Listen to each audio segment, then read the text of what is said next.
Have you ever wondered why you feel so exhausted, even on days when nothing dramatic happens? Why your chest feels tight in a room full of people? Or why silence feels more like pressure than peace? You smile. You answer messages. You're always available, always present, always ready.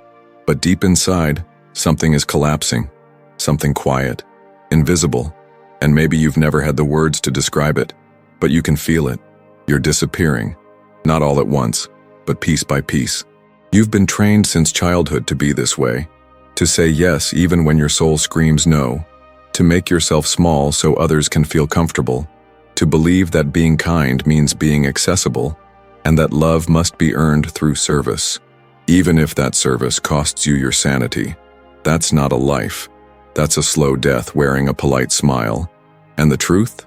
Most people don't see this happening in themselves until it's too late. They only notice the symptoms, the burnout, the sudden panic, the overwhelming emptiness that no distraction can fix. But these are not random. They are warnings, signals from the self you keep silencing every time you abandon your own needs to meet the expectations of others. Carl Jung called it the persona, the social mask you wear to be accepted. It's not who you are. It's who you had to become, a version of you that's easy to love, easy to depend on, easy to access. But while the world loves your persona, it keeps feeding on your soul. And here's the wound no one talks about. The more useful you are, the more invisible you become. Because in a world addicted to convenience, availability is no longer a gift. It's expected, it's demanded. And once you're always there, your presence stops being valuable. It becomes background noise, a tool, a habit. And so you wake up feeling drained, even after a full night's sleep. You walk into conversations already tired. You answer that message not because you want to, but because you feel you should. That's the trap, the invisible leash around your spirit. You've been made to believe that being emotionally available at all times is noble, that responding quickly means you care, that showing up even when you're bleeding is what strong people do. But Carl Jung warned us, the most terrifying thing is to accept oneself completely. And that's exactly what availability robs you of, the right to accept your own limits, to choose yourself before the world, to say, I'm not here for you right now, because I need to be here for me. But who teaches us that? Whoever told you that your worth wasn't tied to how quickly you reply, how selfless you are, how much space you make for others? No one. Because society rewards the one who bends, not the one who resists. And so, over time, you've forgotten how to say no. You've made yourself easier to reach, easier to ask, easier to guilt. And the more available you became, the more people relied on that version of you. Not because they loved you, but because they needed what you gave. That's not connection. That's emotional capitalism. And you are the product. Imagine this. A person who suddenly stops being so easy to reach, who takes longer to respond, who doesn't show up just because someone asked. What happens? The people around them panic. They say, "You've changed. You're acting different. Why are you being distant?" But none of them ask, "What do you need?" That's the real test. Because the truth is painful. People who depend on your availability often don't want you. They want the role you play, the comfort you offer, the attention you give, the validation you provide. And when you stop giving that, they don't know who you are anymore. And worse, they're forced to confront who they are without your emotional labor. So ask yourself, what is your constant presence costing you? Your peace, your self-respect, your energy, your identity? You were not born to be accessible 24/7. You were not made to be a permanent emotional support line. You are not a resource.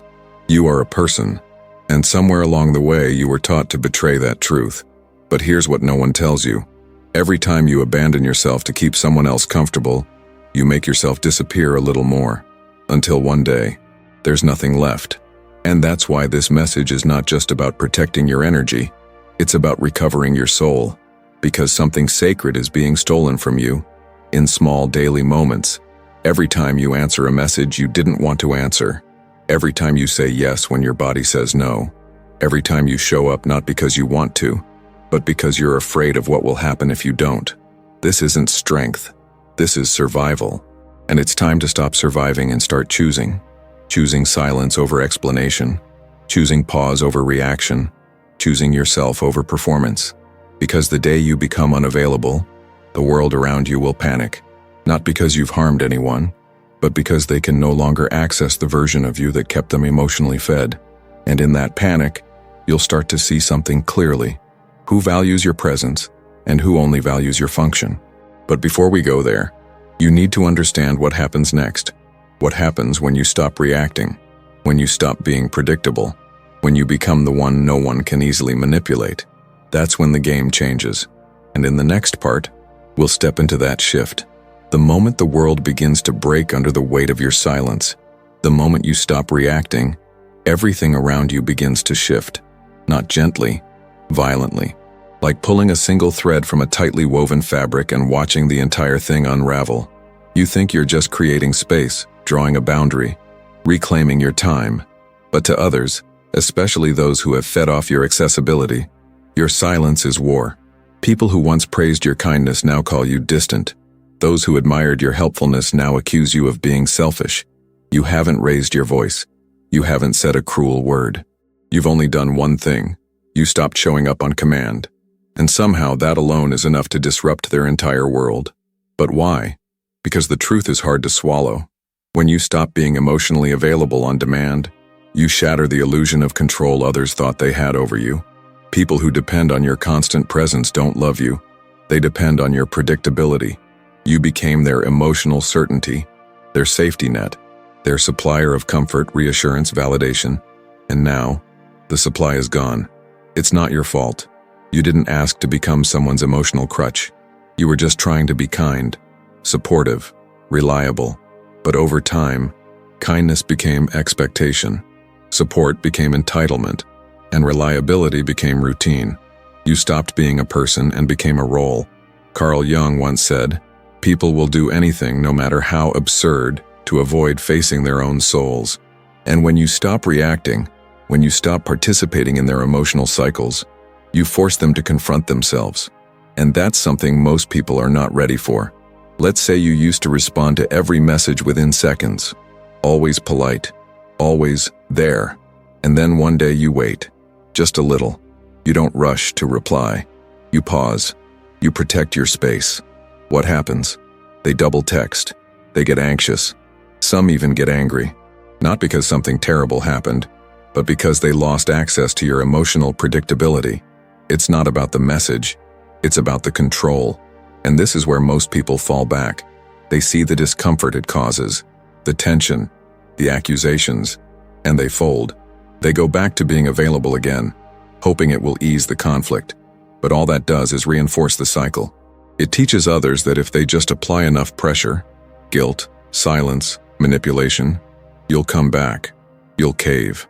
But the question you have to ask is this: why does my distance create such panic? Because your silence speaks. It reflects. It forces others to hear their own thoughts without your noise buffering them. And what they hear scares them. Because now there's no reaction to lean on, no approval to chase, no soft landing to expect. You've stopped being an emotional mirror, and now they're face to face with themselves. This is why silence is not passive, it is active power. It is confrontation without aggression, withdrawal without apology, and it terrifies those who relied on your reactions to feel in control. Think about it. If you always smile, people assume you're happy. If you always say yes, people assume you're fine. But when you stop, when you do nothing at all, they have to guess. They have to feel. They have to sit with the space you left behind. And that's when things start to shake. There's a reason spiritual teachers, warriors, and philosophers throughout history revered silence. Not because they were weak, but because they understood that reaction is exposure and restraint is mastery. Jung knew that what you don't say often holds more weight than what you do. Now, here's something few talk about. When you change, when you become less available, people will try to provoke you. They'll bait you with emotional hooks. Why are you being like this? You're not the same anymore. I miss the old you. They'll remind you of your past self, the version of you who never said no, who always responded, who never made anyone uncomfortable. But that version of you was burning out, and now that you're trying to breathe again, they take offense. Not because you've hurt them, but because you stopped allowing them to use your emotional labor without limit. Let's be clear, your silence is not aggression. Your withdrawal is not cruelty. Your boundaries are not rejection. But to someone who only saw you as a function, not a person, your boundaries are the end of their control, and that loss feels like violence. This is when the tests begin. The subtle emotional games, the cold shoulder, the dramatic sighs, the strategic silence. They're not trying to understand you. They're trying to reset you, to return you to your old patterns, because your growth is inconvenient. Your new silence is a threat. Your lack of reaction is a mirror they don't want to look into, so they push, and you feel the urge rise, the urge to explain, to justify, to fix the discomfort. But that urge is the trap. It's your old training kicking in, the belief that love must be maintained through constant availability, that relationships survive only if you sacrifice yourself. But not anymore. You're no longer here to be consumed by other people's expectations. You're not here to fill voids you didn't create. You are not a solution to someone else's emptiness. And the moment you realize that, really deeply know that, something inside you clicks. You begin to see the patterns clearly. How you were manipulated not by cruelty but by guilt. How the people who needed you most only loved the version of you that didn't love yourself. That's a brutal truth. But it's also your liberation. Because when you stop being emotionally reactive, you become unpredictable. And unpredictability is powerful. It forces others to reconsider how they treat you. It creates space. Space for you, for your thoughts, your emotions, your needs, your truth. And in that space, when something new begins to grow, but growth is uncomfortable. There's guilt. There's fear. You wonder, am I being cold? Am I losing people I love? What if they leave? But here's a deeper truth. If someone walks away because you set a boundary, they were never walking with you. They were walking on you. So let them walk, and let yourself stay. Stay here, in this new silence, this new clarity, this sacred pause that you've been too afraid to take. Because it's here, in the absence of reaction, that your real power begins to take shape. But power alone is not enough. What you need now is protection. Because the more you hold this silence, the more your energy becomes visible, and the more others will try to take from it. In the next part, we'll explore the hidden economy of your emotional energy, and how to stop giving it away like it's endless, because it's not. And the longer you let others decide how much of you they're entitled to, the longer you stay enslaved. It's time to change that. Let's go deeper. Every day, without realizing it, you make transactions. Not with money, but with energy. You give a piece of yourself every time you respond out of guilt, say yes to avoid discomfort, or hold space for someone who would never do the same for you. These are emotional exchanges, invisible, constant, and most of them are bankrupting you. Carl Jung described the psyche as an energetic system. Every thought, every emotion, every action either consumes or replenishes your energy.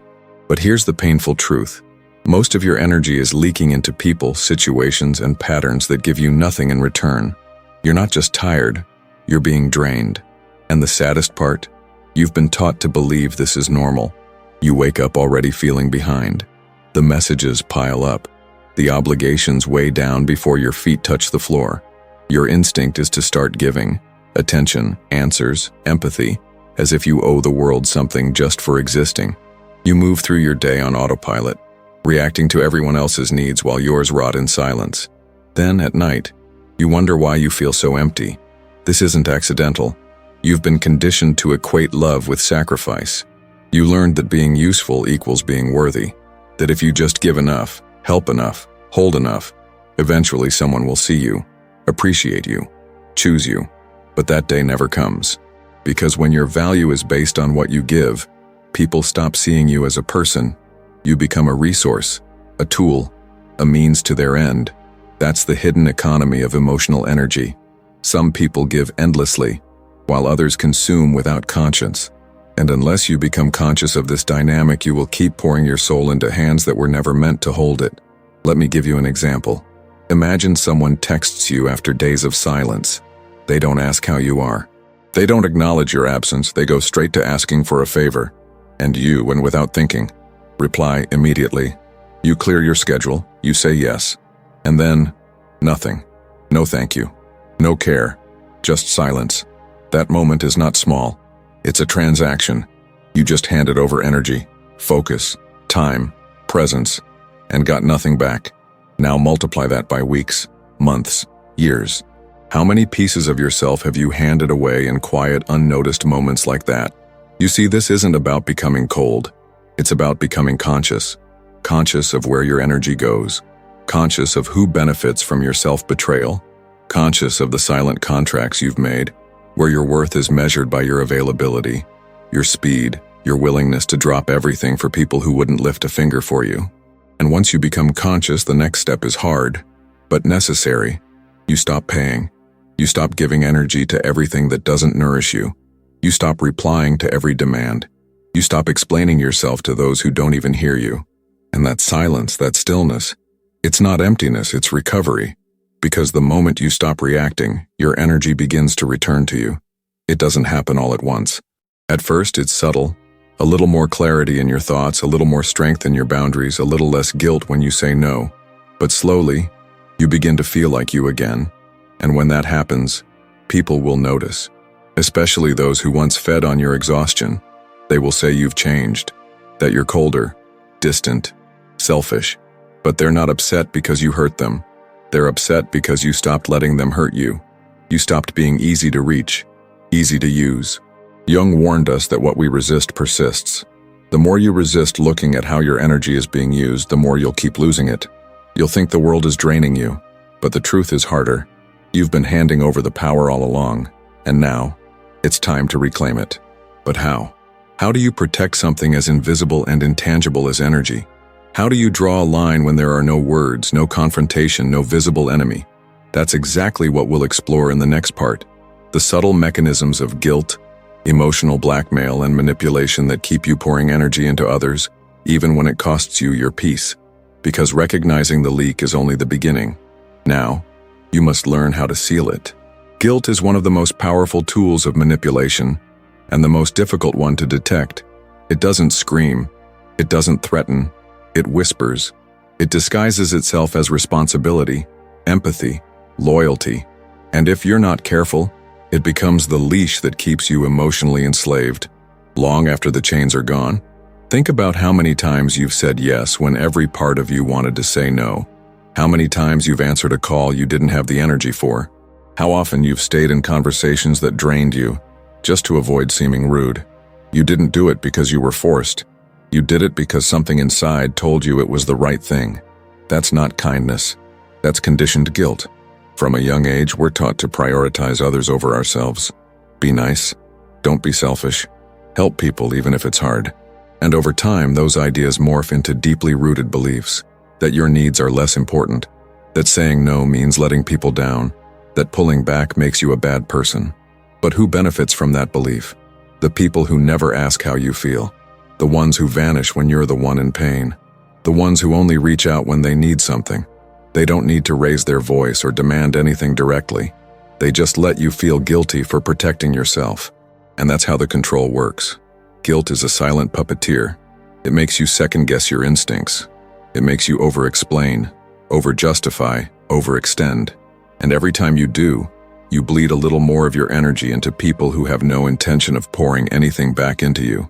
Carl Jung warned that guilt often arises not because we've done something wrong, but because we've done something that breaks a pattern someone else was comfortable with. When you start setting boundaries, even soft ones, the people who relied on your compliance will call it a betrayal. Why are you being so cold? You used to be so supportive. What happened to you? What happened is simple. You stopped abandoning yourself to protect their comfort, and that makes them uncomfortable. But here's the trick. They won't always show it directly. Some will withdraw just enough for you to feel it. Their silence becomes a question mark you can't ignore. You begin to wonder, did I do something wrong? Others will offer half-hearted comments laced with disappointment. You've changed, they'll say. And they're right. You have changed. You're no longer available for one-sided relationships. Let me give you an example. You decide not to answer a message right away. Maybe it's from someone who's always asking for favors, never giving anything in return. You feel proud. You're reclaiming your space. But then, silence. Hours, maybe days. And your mind starts spiraling. Are they mad at me? Did I hurt them? That anxiety? That is learned guilt. And it's the very thing that kept you tied to emotional servitude for so long. Guilt becomes manipulation when it makes you feel responsible for someone else's emotional reactions. Their disappointment, their sadness, their frustration. None of it is yours to carry. But if you've spent your life being the peacemaker, the fixer, the dependable one, it feels like it is. This is what Jung meant when he said, "Until you make the unconscious conscious, it will direct your life and you will call it fate. Until you bring your guilt into the light, you will confuse it with morality. You will think you're being good, when in reality you're being drained." So how do you break the cycle? It begins with observation. Pay attention to the moments when your body tenses, your heart races, or your throat tightens before saying yes. That's your intuition resisting. Listen to it. It knows. And in those moments, ask yourself, am I acting from love or from fear? Because true generosity is not fearful. It comes from overflow, not obligation. And the only way to reach that overflow is to stop letting guilt dictate your life. You will be misunderstood. You will be judged. People who were once close may pull away. But understand this, if your relationship can't survive your boundaries, it was built on your silence. And silence born from guilt is not peace. It's self-erasure. You don't owe anyone access to your soul, especially not those who only show up when it's convenient for them. You are allowed to say no without an excuse. You are allowed to rest without justification. You are allowed to choose yourself, even if someone else calls it abandonment. Because the deeper truth is this: the only person you've been abandoning is you. But now you're waking up. You're seeing the pattern. And the next step is learning how to live with the discomfort that comes with reclaiming your space. Because yes, guilt will show up. But now you'll know what it really is. The final breath of a system you're choosing to dismantle. And once that system collapses, something else can finally take its place. That's what we'll uncover in the next part. The rebirth that happens after the rupture. What it means to move from reaction to sovereignty. From guilt to inner authority. From emotional exhaustion to sacred presence. You're almost there. Let's keep going. When you finally stop explaining yourself, when you stop apologizing for the space you take up, something remarkable happens. The noise quiets. Not the noise around you, but the one within. That constant inner hum of anxiety, of guilt, of pressure to be enough, to do enough, to give enough. It begins to fade, and in its place, a deeper silence emerges, one you've never truly known. Not the silence of emptiness, but of presence, of sovereignty. This silence is not the absence of sound, it's the absence of performance. It's what remains when you are no longer reacting, no longer chasing approval, no longer offering yourself as a solution to everyone else's discomfort. It is the birth of self-respect, the return to center. Carl Jung called this process individuation, the journey of becoming who you truly are, beyond your masks, beyond your programming. But what he didn't say, and what you've now lived, is that this journey often begins with rupture. The moment you say no, the moment you don't reply, the moment you walk away without a dramatic explanation. It feels like loss, because it is. You lose illusions. You lose roles. You lose relationships that were sustained only by your willingness to abandon yourself. And in that loss, in the silence that follows, you begin to hear your own voice again, not the one shaped by fear, the one shaped by truth. You realize that being misunderstood is not the worst thing that can happen. Being understood by people who never respected your soul, that was far more painful. And suddenly, their opinions stop holding weight. The guilt becomes a shadow, not a chain. The anxiety starts to soften, because you're no longer outsourcing your peace to the reactions of others. That is what real power feels like. It's not loud. It doesn't need to be seen. It just is, unshaken, present, whole. But make no mistake, this power comes at a cost. You'll be called distant, cold, arrogant. You'll be told that you've changed, and they'll be right. You have changed. You're no longer bending to be liked. You're no longer shrinking to be accepted. You're no longer sacrificing yourself for scraps of connection. Now you're choosing wholeness over approval, silence over performance, boundaries over guilt. And that changes everything. You begin to see people differently. Not with bitterness in there, but with clarity. You recognize who loved your availability more than they loved you. You see who respected your presence and who only valued your usefulness. And in that clarity, the heaviness lifts. You stop chasing. You stop explaining. You stop proving. Because when you truly respect yourself, you become profoundly selective with your time, your energy, your heart, not from pride, but from wisdom. You understand that not everyone deserves access to the most sacred parts of you, that your peace is not a public service, that your presence is not a given, it is earned. And the more you honor that, the more you attract people who do the same. This is the final stage. Not revenge, not retreat, but rebirth. A version of you that no longer needs to be validated through reaction. A version of you that walks quietly, confidently, and without apology. You'll still feel. You'll still love. But you'll do so from a place of choice, not compulsion. From strength, not fear.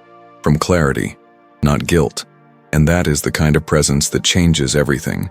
So if you've made it this far, if something in you recognizes this journey, if your soul has been nodding silently as you listened, then I want to say something very simple. Thank you. Thank you for being here, for facing your patterns, for being brave enough to question the stories you've been told about who you need to be. This is not the end of the path. It's the beginning of a new one where you are no longer led by guilt, fear, or obligation, but by depth, truth, and peace. If this message spoke to you, if it touched something hidden inside, write in the comments, "I choose my peace."